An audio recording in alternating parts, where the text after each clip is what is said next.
శ్రోతలకు కథాలహరికి స్వాగతం.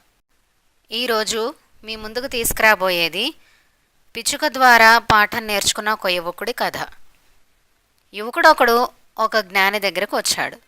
అతడు జ్ఞానితో, అయ్యా, ఈ ఊళ్ళో నాకు పని దొరకలేదు, ఇక్కడ నాకు ఆదాయానికి మార్గం ఏదీ లేదు, కాబట్టి నేను దూరంగా ఉన్న ఒక పెద్ద నగరానికి వెళ్ళి ఉద్యోగం చూసుకుంటాను.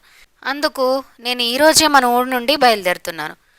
నేను వెళ్లే నగరంలో నాకు ఒక మంచి ఉద్యోగం దొరికి అక్కడే నేను జీవితంలో స్థిరపడాలని నన్ను ఆశీర్వదించండి అని ఆ జ్ఞానితో చెప్పాడు. అలాగే ఆ యువకుణ్ణి జ్ఞాని మనసారా ఆశీర్వదించి పంపించాడు. కొన్ని రోజులు గడిచాక జ్ఞాని అదే ఊళ్ళో ఆ యువకుడిని చూసి ఆశ్చర్యపోయాడు.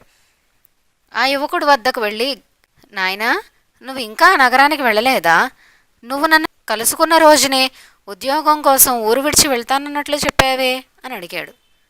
దానికి ఆ యువకుడు, అయ్యా, నేను ఆ రోజునే అప్పుడే బయలుదేరాను.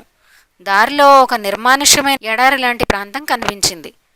అక్కడ ఒక ఈత చెట్టు నీడలో కాసేపు విశ్రాంతి కోసం కూర్చున్నాను. అక్కడ నాకొకటి కనిపించింది.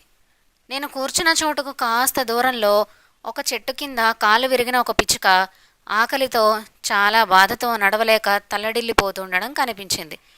దాన్ని చూసి నేను, ఈ పిచ్చుక దానంతటా అదే ఎగిరి వెళ్ళడం, ఆహారం వెతుక్కోవడానికి దారి లేదే, ఇది ఎలా బతకగలదు అని ఆలోచిస్తూ ఉన్నాను. ఇలా నా ఆలోచనలు సాగుతూ ఉండగా ఎక్కడి నుంచో ఒక పిచ్చుక ఎగిరి వచ్చి అది తన నోటితో ఆహారాన్ని తెచ్చి కాలు విరిగిన పిచ్చుక నోట్లో పెట్టి తినిపించింది.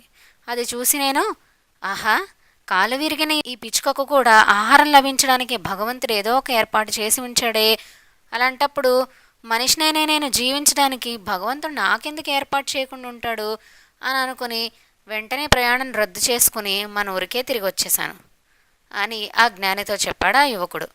అంతా విన్న ఆ జ్ఞాని, నాయనా, ఎందుకు నువ్వు ఆ కాలు విరిగిన పిచ్చుకలా ఉండాలని అనుకుంటున్నావు?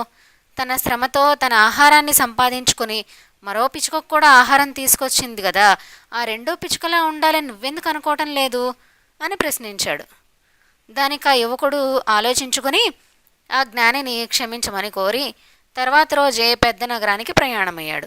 తన స్వయం శ్రమతో జీవిస్తూ ఇతరులకు సహాయపడాలని ఆశించేవాడు ఎప్పుడైనా సరే అభివృద్ధిలోకి తప్పక వస్తాడు. ఈరోజుకి కథతో ముగిద్దామండి. తిరిగి ఇంకొక కథతో కలుద్దాం.